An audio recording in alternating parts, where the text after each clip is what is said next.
자, 이제 김기현 씨 이야기 좀 한번 해볼 텐데, 김기현 씨가 문 대통령이 밥이나 함께 하시죠 했는데 밥 먹으러 안 갑니다 이렇게 했다고. 그런 그런 워딩 자체가 우리가 느끼기엔 되게 모욕적이잖아요. 옛날에 박근혜 때 만약에 박근혜가 민주당 새로 뽑힌 원내대표한테 식사합시다 했는데 안 갑니다라고 했으면 아마 언론들이 그냥 안 뒀을걸요? 진짜 참 참는다 진짜 참는다. 아니 이분 너무 유치한 것 같아요. 그 전에도 뭐 그러니까 이거 말고도 또 뭐 이번에 저기 김부겸 국무총리 후보자에 대해서 당 대표 선거에 출마하신 분이라서 부적절하다. 아니 국무총리라는 자리가 기본적으로 어떤 자리인지에 대한 이해도가 전혀 없으신 분 같아요. 국무총리는 그러니까 우리가 물론 저희 내각제 국가는 아니지만 대부분 당의 당수들이 합니다. 어느 나라고. 그렇죠. 네. 근데 당수 후보로 출마했다는 이유만으로 그걸 하면 안 된다는 그 말도 안 되는 논리가 어디서 나왔는지. 그건 대통령도 왜 관료 중에서 뽑죠, 그냥? 시험 치지. 네, 시험 쳐가지고. 네. 국민들이 뭐 하려고 뽑습니까? 근데 이 사람이 한 말 중에 백신 국정조사 해야 된대요. 국정조사하지 뭐. 그러니까 김기현 씨야말로 울산시장 할 때부터 뭐 고래고기네 자기 동생 문제라든지 이런 게 어마어마했던 사람이잖아요. 그렇죠. 네. 근데 이 사람 이런 사람 자체 그러니까 주호영도 그나마 그 당에서 합리적이라고 뽑혔던 사람 아니에요? 근데 이 사람 한 1년 동안 하는 거 보니까 상상을 초월하게 약간 극우적 느낌이 있었던 것처럼. 도로 영남당이죠. 근데 제가 봤을 때 김기현은 그 중에서 가장 극우적인 인사가 뽑힌 게 아닌가 이런 생각이 드는 게. 검찰 출신이죠. 아니요, 판사 출신. 판사 출신. 주호영 대표하고 똑같아요. 조영 대표는 판사 출신. 근데 그 백신 국정조사란 말 자체 듣고 사실 내용은 모르는 실제로 알고 있다면 진짜 더 나쁜 거고 이게 국정조사 대상이 됩니까? 그리고 아까 초반에 말씀드린 것처럼 대한민국 정부가 백신에 대해서 계획대로 착착 진행되고 있는 게 국정조사 감이 됩니까?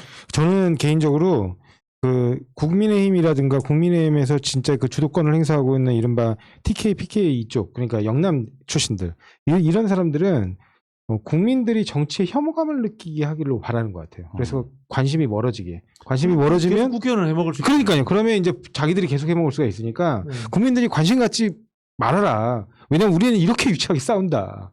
너희들이 상상할 수 없을 만큼 유치하고 말도 안 되는 것 같고 정쟁 삼아 싸우니까 애초에 이 정치 쳐다보지 마 스트레스 받으니까 우리가 알아서 할게. 이게 의도한 게 아니면 이게 어떻게 국정조사입니까 이게. 아니 뭐, 이게 이 김기현 의원 그다음에 최근에 그 누굽니까 박근혜 대통령 탄핵이 잘못됐다고 이야기했던 서병수 의원 예. 둘 다 시장을 했잖아요. 그렇죠. 그러다가 예. 떨어지고 다시 방해시장했죠. 이 저기 뭐야 이게 왔단 말이야. 예. 국회의원으로 왔단 말이야. 이게 수도권 같으면 심히 상상하기 어려운 이야기예요. 굉장히 어려운 이야기예요. 수도권에서 단체장 하다가 국회의원 저기 단체장 떨어지고 살아온 사람이 송영길 대표 단 한 명밖에 없어요 이제까지. 네. 백신 문제 해결이 무엇보다 시급하다. 한미 정상회담까지 기다릴 게 아니다. 뭘 몰라. 지금 사실 한미 정상회담에 백신 주요 의제도 아니거든요. 지금 현재로서는 의제라고 하면 한국이 아시아의 백신 허브 정도 이런 느낌 또 뭐 지재권 같은 거를 한국으로 넘기는 문제 이런 정도의 핵심이지. 그러니까 공부를 해야 되는지 알고도 이러는지 모르겠는데 한국은 미국이 백신을 풀어도 대상도 안 돼요. 실제로 미국이 풀어서 전 세계에 백신 맞출 것도 아니고 정말 없이 사는 나라들 백신 구하지 못한 나라들이 대상이지 한국이 대상도 아닌데 백신 문제 해결이 무엇보다 시급한데 정상회담 때까지 기다릴 게 아니래. 그러니까 나와 있는 팩트하고는 전혀 다른 이야기를 그냥 뻘소리 하고 있는 거예요. 이 사람 이야기대로 하면 지금 우리 백신 하나도 없다는 이야기예요. 네. 백신 못 맞고 있다는 이야기를 하는 거잖아요. 지금. 그러니까 이게 이제 전혀 이루어지지 않을 일을 국정조사 운운하면서 이렇게 구호로서 선동하는 거죠. 그러니까 사실은 아까 말씀하신 것처럼 그 지금 미국에서 그 화이자 백신 스와프 내지는 백신 공급에 관한 얘기들이 나오는 이유는 사실은 그게 너무 많이 쌓아놓다 보니까 이제 유효기간이 그렇죠, 만료될 시점에 즈음해가지고 이거를 어떻게든 인도나 아니면은 저기 그 아프리카나 이런 그 백신이 부족한 나라에 이렇게 공여를 해줄 수 없느냐 이게 그런 차원에서 논의되고 있는 건데 그 와중에 혹시라도 우리도 좀 빨리 받을 수 있는 방법이 있으면 좀 받았으면 좋겠다는 의사를 정의용 장관이 전달했을 뿐인 건데 이게 마치 핵심인 것처럼 얘기를 하니까 이게 너무 황당한 얘기인 거죠. 이게. 예, 집단 면역이라는 것은 그렇지 않습니까? 지금 우리가 아스트라제네카가 네. 한 번, 두 번 맞는 시간이 오래 걸리잖아요. 네. 뒤에 나오는 거는 2주 만에 맞을 수 있잖아요. 네네. 모더나나 이런 것들은 그냥 한꺼번에 싹 이루어질 수 있는 이 절차대로 그대로 쭉 가고 있는 상황들인데 이걸 가지고 이렇게 참, 그리고 저는 이 표현은 굉장히 좀 그래요. 의미 없다고 뭐야 대통령이 밥 먹자고 하는데 이거 옛날 같았으면 진짜 그러니까 지지하는 입장에서는 되게 이게 모욕적인데 이런 자들이 불과 몇 년 전 박근혜 때만 하면 있을 수 없는 일들을 그냥 횡행하잖아요. 그러니까 딱 이거 보면서 국가원수 모욕했다고 난리 네, 치거든요. 이거 보면서 진짜 민주화가 되긴 됐구나. 무슨 문재인 독재 이런 얘기가 나올 수가 없다는 것을 그냥 인정하는 꼴이고 역사 전체적으로 보면 그게 민주화의 상징 같은 거라고 그렇죠. 생각합니다. 대통령은 김 원내대표에게 직접 전화를 걸어 당선 축하 인사도 건넨 것으로 확인됐다. 야, 아니 그러니까 보통 이거 차라리 이제 뭐 여러 가지 지금 현재 현안들 문제들 때문에 만나기가 껄끄러운 거라면 초대받았지만 이제 그 여러 가지 현안이 충돌하고 있는 상황에서 그런 문제에 대한 해결 없이 식사만 하고 오는 거에 대해서는 여러 가지 반발이나 이런 것들이 있을 수 있으니까 차근차근 논의해 보겠습니다. 뭐 이렇게 얘기를 하든가. 첫 번째 일단 예의가 없는 거고 예의가 없는 거예요. 두 번째는 제가 무슨 전략인지 이해는 돼요. 네. 이게 뭔가 하면은 윤호중 원내대표하고 협상할 때 우리도 지금 강성이다라고 이제 한번 던져놓고 싶은 거잖아요. 던져놓고 싶은 건 뭐 그럴 수 있다고 봐요. 그걸 왜 대통령한테 해요? 그렇죠. 윤호중 원내대표한테 뭐 그냥 뭐 언론에 대고 나는 윤호중하고 진짜 같은 공기도 숨쉬기 싫어라든가 뭐 있지 않습니까? 아니 그러니까 아주 극단적인 표현을 평생 지금 밥도 안 먹을까 이럴 수 있지만 왜 대통령한테 이런 이야기를 하는지 이게 이해가 안 되는 측면이에요. 제가. 본인이 이제 그 이른바 마이크가 주어지니까 정말 극단적인 표현으로 자꾸 맞아요. 대중에게 어필하고 있는 것 거의 같아요. 극으로 가는 거예요. 극우. 왜냐하면 자기 표현이 이번에도 뭐 그 법사위원장을 작물이라 그러면서 작물이라고 그 어처구니 없는 표현을 쓰고 있더라고요. 그러니까 딱 기자들 그것도 이런 속보 기자들 별로 아까 말씀하신 것처럼 그러니까 자기 생각을 정리해서 쓰는 기자들이 아니라 이른바 누구 받아쓰기 해주는 그런 속보 경쟁에 내몰린 기자들이 너무 좋아할 만한 아주 극단적이고 자극적인 표현을 이제 주어진 마이크에다 대고 떠드는 것 같더라고요. 근데 지금 법사위원장이죠. 이제 키워드가 법사위원장 우리한테 줘. 요거란 말이에요. 가능성이 있습니까? 없습니다. 1도 없죠. 아니 이게 제가 마찬가지죠. 이게 대통령한테 의미 없다라고 할 게 아니라 결국은 이런 부분들에 대해서 지금 이 유화책이라든가 이런 국면들을 주도하는 게 청와대잖아요. 이철희 수석이 들어가면서 네. 주도하고 있으면은 청와대가 움직일 수 있는 이 한계치를 넓혀놔 줘야 되거든요. 근데 이 양반은 전략은 오히려 청와대 자체가 움직일 수 있는 운신의 폭을 좁혀버리면은 그런 상황이 아예 저는 생길 수도 없다라는 생각이 듭니다. 네. 이런 상황이 됐는데 윤호중 대표가 상임위 관련 재협상하겠다 이런 이야기 말도 못 꺼내요. 네. 제가 대충 이 국민의힘 쪽에 들은 이 소스에 의하면요. 중진들이 상임위 찾아오자고 난리라는 거예요. 찾으라고 오자고 난리라는 거고 정진석 의원이라는 분은 당대표 출마를 저울질하다가 안 하기로 했잖아요. 부의장. 그 이면에는 이제 부의장을 하고 싶다라는 거예요. 그러면서 이제 주호영 원내대표하고 이제 좀 이 어느 정도 이 연대가 됐다라는 거거든요. 자리 차차차지고 싶은 거거든요. 그러니까 지금 국회는 국회의장하고 국회 부의장 김상희 부의장밖에 지금 못 그렇죠, 있는 거죠. 그렇죠, 사실은 그렇죠. 예. 한석이 지금 비어 있는 거예요. 네. 그렇죠. 예. 뭐 완전히 반대로 가는 거네. 이 사람 반대로 가는 거죠. 느낌은. 이 양반은 전략도 잘못 선택한 거예요. 그러니까 실제로 이런 거거든요. 법사위원장 줄 수가 없는 게 이게 여상규 효과인데 민주당이 174석을 갖고 있으면 뭐하냐.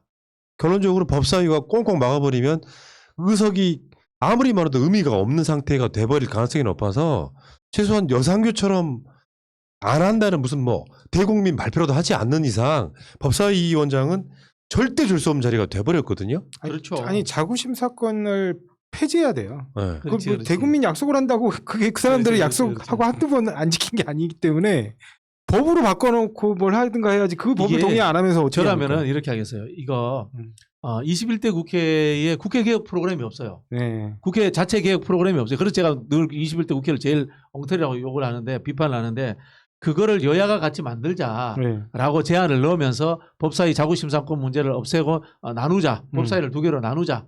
이렇게 딱딱딱 제안을 하면서 자 상임위 몇 개는 돌려줘. 이렇게 하면서 서로가 후퇴할 수 있는 공간. 우리 옛날에 학교 다닐 때 단식을 하잖아요. 단식하면 제일 힘든 게 뭔가 하면은 단식을 중단하는 거예요. 명분이 없으면 단식 중단을 못 하거든요. 뭐 성과를 내야 되거든요. 그렇죠, 그렇죠. 성과를 내야 단식 중단을 할 거 아닙니까? 아무 생각 없이 아이씨 왜 머리띠 묶고 단식하잖아요. 그만둬야 되는데 명분이 없어. 굶어 죽겠는데. 이게 똑같은 상황 만들어가는 거예요. 지금 이렇게 하면. 그러니까 저는 이제 이걸 보면서 앞 흐름을 예상을 한번 해보면 법사위원장을 이렇게 김기현이 법사위원장이 뭐 작물이네 뭐네 던져놨잖아요. 근데 쉽게 이제 회고를 못할 거 아니에요. 그러니까 이제 국회를 공전시키는 형태로 가면 예전에 민주당 130석이 있을 때 발목 잡기만 하던 정당이 다시 재현되는 상황. 그것은 사실 국민 입장에서 보면 아, 저 새끼들 그런 느낌 딱 주기 시작하면 이제 다시 지지율 떨어질 수밖에 없는. 이거는 그거예요. 그 이제 우리 보고 우리한테 던진 거죠. 우리한테 던진 거냐면은 법사위 등 제가 보기에는 상임위 이런 게 좀 빠질 거예요. 법사위까지 안 말아요. 지금 솔직하게 말해서 이 내부에. 근데 그것도 저는 안 줄 수도 있다고 보는데 우리가 이걸 전략을 어떻게 짜야 되냐면 국회 전체가 사보타지가 되는 상황으로 이분들은 끌고 갈 수 있다라고 협박하는 거거든요. 네. 이럴 때는 어떻게 되냐면은 아주 구체적인 민생의 입법들만 앞에 계속 내놓는 거예요. 우리가 안 하면 안 되는 것들 있지 않습니까? 네. 그렇게 해서 이 하는 민생 이익 단체라든가 이런 것들을 통해서 계속 압박해야 돼 이 사람들을. 그렇게 해서 제풀에 지치게 그렇게 만들어 버려야 돼요. 그 전국민 재난지원금 이제 뭐 이야기 들어보면 한 7월달 정도면 가능하다고 하는데 분위기가 그런 것들을 이제 앞에 내세워가지고 얘네들이 민생도 뱅개치고 지금 뭐 이 사람들 껌껌이 원내대표 하는 사람들마다 하는 얘기잖아요. 장애투쟁할 수도 있다. 차라리 그렇게 내버려 두고 국회를 그냥 막 돌려도 상관없지 않을까. 여기 제가 봤을 때는 이게 이 정치적 전략이 좀 굉장히 미스한 상태로 막 시작하는 것 같다는 이런 느낌이 들거든요. 그러니까 지금 우리가 쟁점 입법 지난번에 웬만한 거 다 통과시키고 대부분이 비쟁점 입법인데 뭐 이렇게 잡고 있어야 될 이유가 없을 저희는 건데. 그리고 뭐 굳이 이 사람들이 그렇게 사보타지 한다고 끌려갈 필요 없다고 봅니다. 만약에 그러니까 국민들이 원하는 건 유능한 정당이지, 그렇죠, 그리고 유능한 정부를 원하는 거지. 이렇게 협치도 좋지만 협치한다는 명목으로 아무것도 안 하고 질질 끌려다니는 정부 여당을 바라지도 않아요. 그러니까 뭐 지금 여러 가지 논의가 나오고 있지만 최근 들어 또 논의 중에 이른바 뭐 재산비례 벌금제라든가 이거 굉장히 실질적인 어떤 벌금제로서의 효과를 가져오면서 모든 계층에게 또 어떤 계층에게는 되게 또 불합리하게 작용하는 그런 걸 극복하기 위한 법안들이거든요. 그런 재산비례 벌금제라든가 아니면은 그 여러 가지 우리들이 이제 보완 입법들이 나오잖아요. 그런 부분들을 그냥 속도감 있게 추진하면 될 것 같아요. 예. 이거 협치는 다른 방법을 하면 돼요. 어떻게 하냐면은 이제 대선 나오려고 하는 중진들 있잖아요. 중진들 여야 각 당에 있는데 의원들 중에 보면은 공약이 비슷한 것들 많아요. 정책이 비슷한 것들 많아요. 그 사람도 같이 사회적 이슈 만들어요. 뭐 금방 말씀하셨던 징벌적 뭡니까 그거. 그 재산비례 벌금제. 재산비례 벌금제 이런 것들 동의하는 의원들 있잖아요. 해놓으면 이슈 뜨잖아요. 근데 입법 처리하는데 저기서 저 당에서 반대해 당론으로. 그럼 뭐 황당무계하게 되는 거예요. 네. 이런 오합지졸 상황도 만들어낼 수 있고 이거는 사실은 민생 정책에 대한 그 민주당 원내 지도부의 좀 섬세한 전략이 좀 필요할 그런 상황이에요. 그러니까 김기현이 지금 법사위원장 달라는 말은 한편으로는 상임위원장 7개 달라는 거에 딜용일 수도 있는 거죠. 저는 그렇게 보고 있을 수 있습니다. 있죠. 근데 지금 저는 이렇게 생각해요. 민주당이 상임위원장들 다 가져갔을 때 민주당 지지율 떨어지지 않았거든요. 가져온 게 아니라니까요. 떠맡은 거라니까요. 쟤들이 안 떠맡은 해가지고. 거야? 근데 이제 이런 상황에서 민주당 자체가 보궐선거에 1년 만에 진 이유는 이런 부분 같습니다. 예를 들어서 국민의 힘이 잘해서 졌다면 문제가 심각해질 수 있는데 민주당이 못해서 진다. 어떤 여론조사 보니까 국민의힘 공약이나 후보가 좋아서 잘해서 이게 3%밖에 안 나오는 네, 정확히 말하면 2.7%밖에 안 나오는 그렇죠. 여론조사도 있었으니까 이 상태에서 이 사람들이 상임위원장을 주고 안 주고 법사위원장을 주고 안 주는 국민들의 대상이 아니면 오히려 더 밀어붙일 수 있는 명분을 주는 상황 아니에요?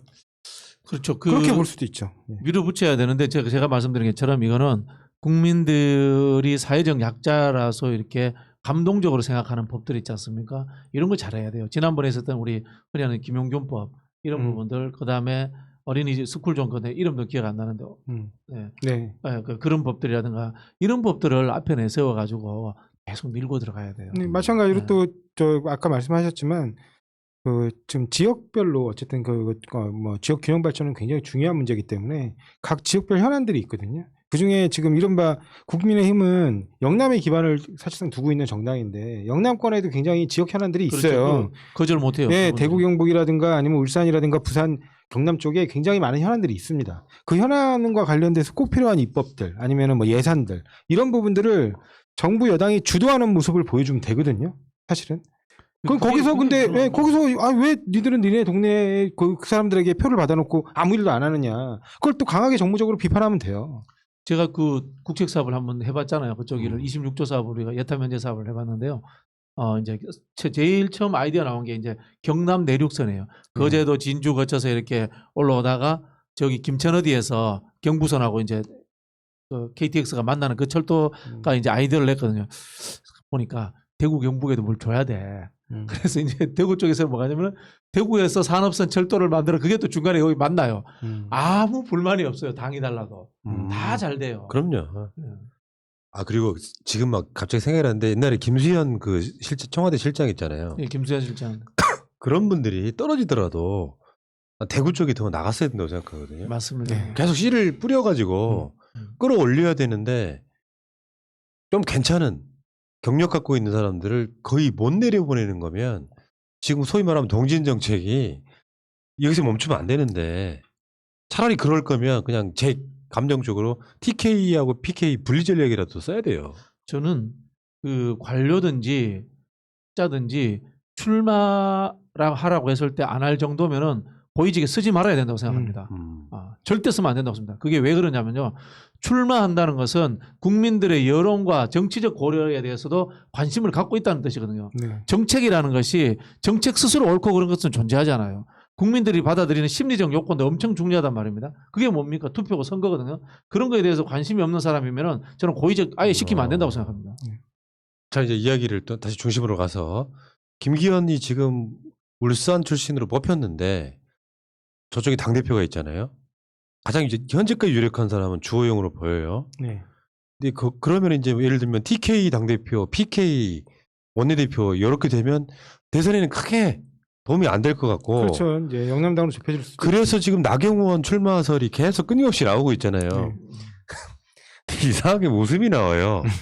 나경원 해라 이런 네. 생각이 들지 않습니까? 네. 황교안도 다시 불러오지. 네. 어떻게 저쪽도 풀 수밖에 없는 그 뭐 매듭 엄청난 난제가 기다리고 있는 거 아닙니까? 제가 이제 저쪽 당에 들어보니까요. 지금 주호영, 나경원, 권영세 이 셋 정도가 지금 준비를 제대로 하고 있답니다. 나경원 나온다는 게 확실한 거예요? 나경원 거의 확실한 것 같아요. 기대가 크네. 네. 잘 됐으면 좋겠습니다. 서울시장 경선도 떨어지지만 당대표는 할 수 있다. 난 전국구다 이런. 저는 이제 우리 푸나님하고 내기할 수 있는데 네. 저는 나경원 된다고 봅니다. 진짜. 네, 나경원하고 잠깐만요. 생각하는 게 똑같은데 내기를 어떻게 해요? 나경원하고 권영세하고 단일화해서 조영하고 이렇게 부딪힐 수 있다 이렇게 보고 있습니다. 야, 나경원 당대표는 볼만하겠네요. 네. 고맙다 진짜. 또 누군가는 들고 다녀야겠네요. 발판을. 아니 근데 이제 우리 본인 얘기할 때는 항상 발판을.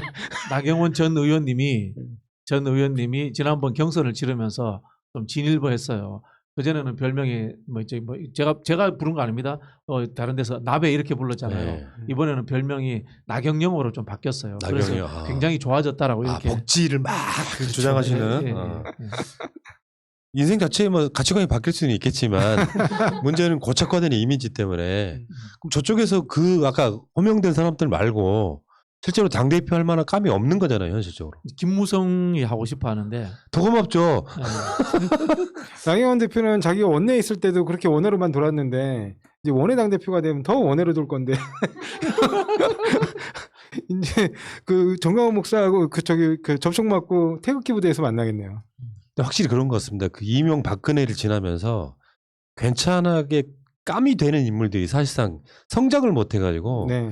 일부 유명한 사람들이 계속 이 선거에 나가고 저 선거에 나가고 이 과정을 거치면서 지금 당대표 감이 사실상 씨가 마른 상태이다 보니까 그렇죠. 나경원은 그런 스타일인 거잖아요. 내가 외든 원외든 그냥 이렇게 관심 못 받는 것 자체를 못 견디는 사람. 네.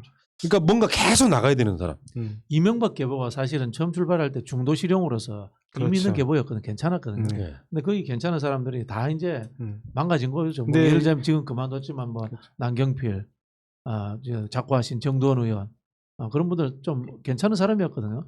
남경필 제가 뭐 17대 때 술도 얻어먹고 했는데 참. 이명박 그 대통령 정점에 있다고 할 수 있는 그 이명박 대통령이 실용적 부패로 가면서 그냥 그렇지. 다 망가진 거죠. 이명박이 다 떨어먹은 거죠.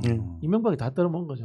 야, 그렇다 보니까 괜찮은 재산 다 떨어먹은 거죠. 원희룡이 지금 제주도지사 사직석 지금 들고 있다고 그러더라고요. 건대인데 네. 그러니까 이제 대선 나오려고. 네. 근데 이 정치인들 착각하는 게 내가 이제 공식적으로 활동을 시작하면 지지율 오를 거야라고 하는 생각을 갖고 있는 거예요. 아니 그것도 본인이 직을 갖고 그 엄청난 예산과 조직을 갖고 하고 그렇죠. 그래도 지지율이 안 나오는데 그 옷 벗고 나오면 어떻게 지지율이 나옵니까? 이분 최근 한 1, 2년 동안은 서울에 살다시피 했잖아요. 네.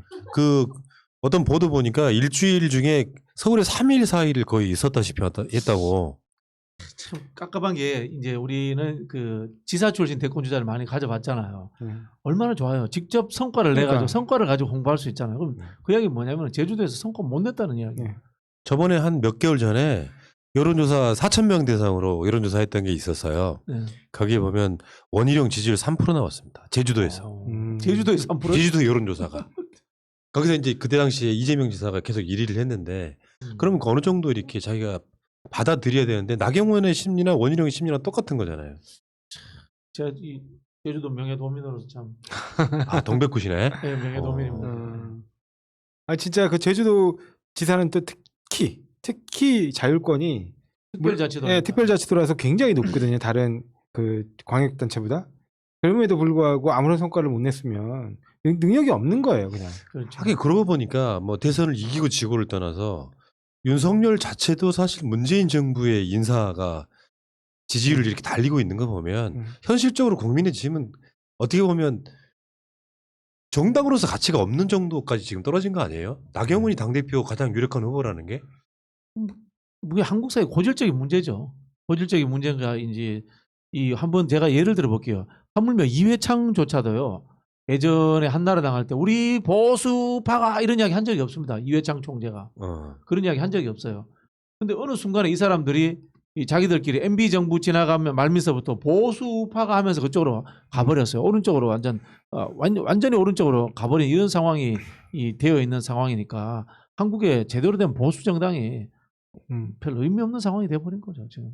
그러면은 이번 대선이 분기점이 되겠네요. 만약에 대선을 또 지게 되면 사실상 괴멸적 수준으로 이렇게 망가지지 않을까요? 그리고 우리 당이 좀 쪼개지고 뭐 이럴 수도 있어요. 왜요? 왜? 네, 우리 당이 이제 좀 뭐 중도 보수와 온건 보수와 이렇게 좀 이제 좀 진보적인 부분. 쪼개진다고요? 아, 그러니까 이거 어떻게 보면 정치 세력이 합리적인 사람들 범주 내에서 재편되는 걸로 볼 수도 있겠죠. 그렇죠. 재편될 수도 있다고 보고 원래 진보는 누가 그러더라고요. 진보는 분열로 망한다 그런 이야기를 하잖아요. 그것도 맞는 이야기인데요. 원래 분열하는 게 진보입니다. 진보는 늘 새로운 것을 생각하기 때문에 새로운 것을 추구하기 때문에 기존에 있던 사람들과 끊임없이 자꾸 결별해야 돼요. 그러면 건강한 보수당 네. 이 번치 하나를 놓고 네. 한쪽에서는 조금 더 진보적으로 가자. 예. 그렇게 할 수도 있다고. 그렇게 할 수도 있고 이제 푸나님하고 저하고 이제 나눠질 수도 있는 겁니다, 둘이. 어디로 가시려고요? 좀 일단 뭐 안 가는 쪽으로 가려고. 집권하는 쪽으로. 나도 똑같은 생각인데. 그래서 저는 약간 그 시각을 회의적으로 보거든요. 정권을 재창출을 해버리면 오히려 스펙트럼이 넓은 정당 그러면서 상당히 개혁적 보수 형태로 갈 가능성이 높아지면서 저쪽은 한 4분 5일 정도 돼가지고 그렇죠. 깨지지 않을까. 그러니까 저는 우리 당은 아까 이야기한 농담이고요. 당분간은 쪼개지지 않을 거라고 봐요. 그래서 한 번만 더 이기면은 과거에 일본이 이제 중도 보수까지 보면 1.5당 체제라 그러잖아요. 큰 당 하나 있고 나머지 5%나 1.5 체제처럼 우리가 중도 좌파에서 중도 우파까지 다 먹는 이런 상황에서 정의당이라든가 이 소수 정당이 아직도 이제 무브먼트 파티예요. 운동권 정당인데 지금은 더 심해져 가지고 부문운동 정당이잖아. 그것도 특정 부분 정당이 돼 버렸잖아요. 그러니 우리가 왼쪽으로도 굉장히 넓어질 수 있을 거예요. 왼쪽으로도 넓어지고 그렇죠. 오른쪽으로도 저선 분들 계속 오른쪽으로 하니까 그래서 우리가 예를 들면 100% 중에 중간에 양쪽으로 한 35%, 70% 갖고 있는 그런 정당 체제를 한 두세 번 더 할 수 있을 거라는 그런 생각이 들어요. 그러면서 어떤 민주당에 계시는 분들이 내각제로 가자고 외칠 수도 있어요. 또 내각제로 가면 진짜 장기 집권이 가능하니까 이런 식으로 해가지고 어떻게 보면 지지자들을 이렇게 설득시켜서 그렇죠. 가려고 하는 사람들이 머릿속에 있을 수 있어요. 그렇죠. 푸나님 머릿속에 있는 거 아니야. 저는 아직까지는 대통령제를 선호하는데 개헌을 해서 지금은 이 중임제나 연임제가 가능한 형태로 좀 바꿔야 된다고. 그래야 예, 되겠죠. 예. 그렇죠. 지금 5년 단임제가 그게 책임 정치에 부합합니다. 그렇죠. 내각제를 하려면 우리는 정당이 정치 엘리트 양성 구조와 인입 구조를 제대로 만들어야 돼요. 네. 실력 있는 정치인들을 특히 이제 지방 정치까지도 그 정도 할 수 있는 수준이 되기 전에는 내각제 하면은 자칫하면 이제 부패의 네. 온상이 될 수 있어요. 그러니까 김기현이 대통령의 식사를 거절할 수 있을 정도면 민주화는 됐다고 보고 그렇죠. 민주화 현직 대통령이 연임을 위해서 독재하는 일은 없을 거라고 저는 생각이 들어요. 근데 그래서 예전에도 그렇게 생각했다가 어. 한 10년 또 겪어봤기 때문에 아 그러네. 네, 쉽지 않더라고요. 만약 이명박이 중임 같은 걸 하려고 했으면 어마어마했겠다. 사찰 이건 뭐 하긴 뭐 그것까지 하면 뭐 역사는 제도적으로 발전 못하는 거고요. 자 어쨌건 월요일 되니까 뭐 새로운 정치 이야기. 사실상 민주당 당대표하고 국민의힘 당대표가 뽑히는 상황이라고 하면 지금부터는 그냥 대선으로 들어가는 상황 아니에요? 지금 그렇다고 5월달이고 9월달이면 이미 민주당의 대선 후보가 네. 뽑힐 거니까 4개월도 안 남은 거죠. 네, 지금. 네, 네. 네. 대선이 이제 바로 이제 들어섰다 이렇게 보시면 될 것 같습니다. 네. 알겠습니다. 오늘 그 마무리 멘트는 몇 년까지 한번 집권해 볼까요? 저는 뭐 우리 딸이 또 민주당 성향입니다. 성향 중에서는 좀 굉장히 왼쪽에 있지만은 네. 그래서 대를 이어서 좀 2100년까지만 가봅시다.